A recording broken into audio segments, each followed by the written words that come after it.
Okay, so another set of question is available according to this question set. Let's check this one. Okay, explain the p-value of each variable. This means it is indicating any of the variables or parameters, like it is mentioned the age variables. Explain the p-value of the variables age. So it has some p-variable values in here. All right, so we have to explain that. So as our model structure table is this, so we'll do in this case that explain how would be the explanation of p variable in these sections. So well, we don't have any number in here, all are zero. Maybe there is some value if we extend the portion, or maybe it will be available in the computer form. But in the question form, you are seeing that there is no value in here. Let's assume that there is some value in the beside portion. If you say, for example, it is if there is 1 in here or 2 in here, 1, 2 for the terminal time. If assume that there is 1, 2 in here in the p-value portion of terminal time. So let's explain the p-value of terminal time. Okay, so it is our number 8 question and solution. Okay, the p-value. Okay, explaining the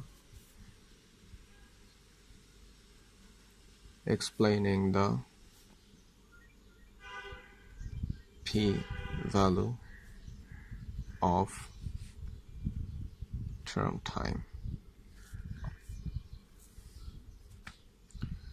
Okay, so we assume the value is 0.00012. Okay, we assumed. Oh, all right. Let's consider, though this value, this 12 wasn't in here, we just assume to explain how to explain the p-value. All right, just don't take it seriously.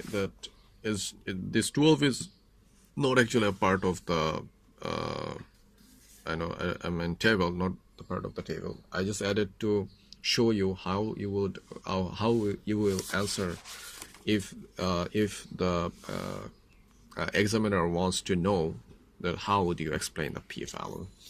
All right, explain the p-value. So first you have to explain the p-value, what is p-value is. Okay, okay, right here, p-value, explanation of p-value.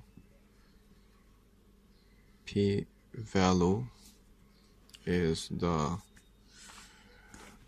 observed or exact significance levels. That's mean alpha significance level or exact probability of commodity of committing a type 1 error.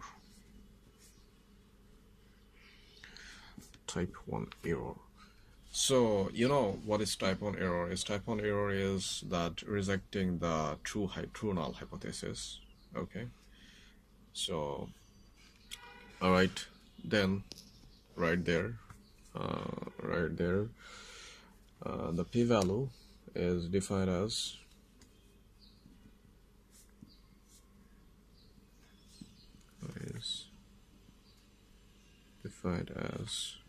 the lowest significance level at which the null hypothesis can be rejected. So this is the first thing you have to write before describing it. So now explain it. So now if we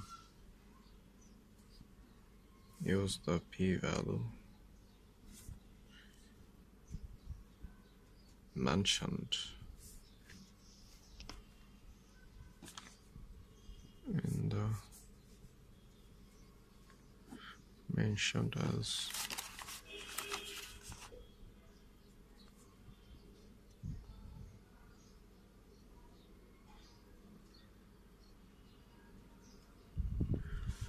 value of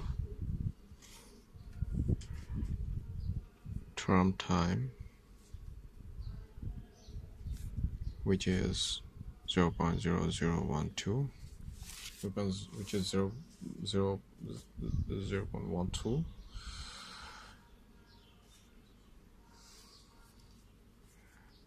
and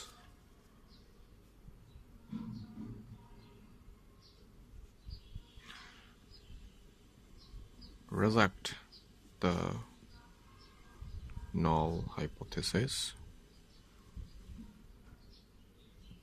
Take the null hypothesis that the coefficient of unit of term time is 0.8531246. Okay, that is. Then the probability of committing a type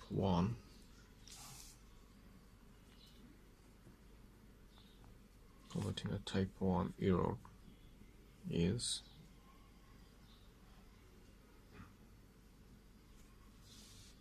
you're seeing the p-value rejected we assumed in here is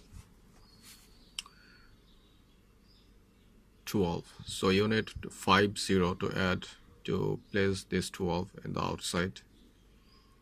Alright, 50. So you're saying committing a type 1 error is 12 out of 10000. Thus mean the committing so as this is 12, so you need add 50 to make it as absolute term or take it out of the decimal. So that is that the probability of committing a type 1 error is 12 out of 1 lakh or 100,000. So this is the explanation. So our more case I want to show you that look at this. The A's, it's the probability is 102.102, so you need to add 30, that's mean 1000. That's mean the probability of committing a type 1 error for A's is 102 in 1000. 102 in 1000.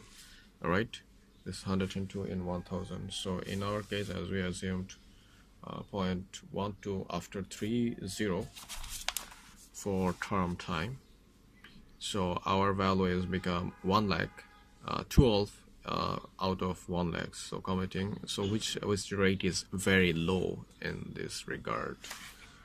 Alright, so this was the explanation of p-value, and this is how you will explain the p-value if the examiner wants to know as your answer. Okay, and don't forget to subscribe my channel. Thank you.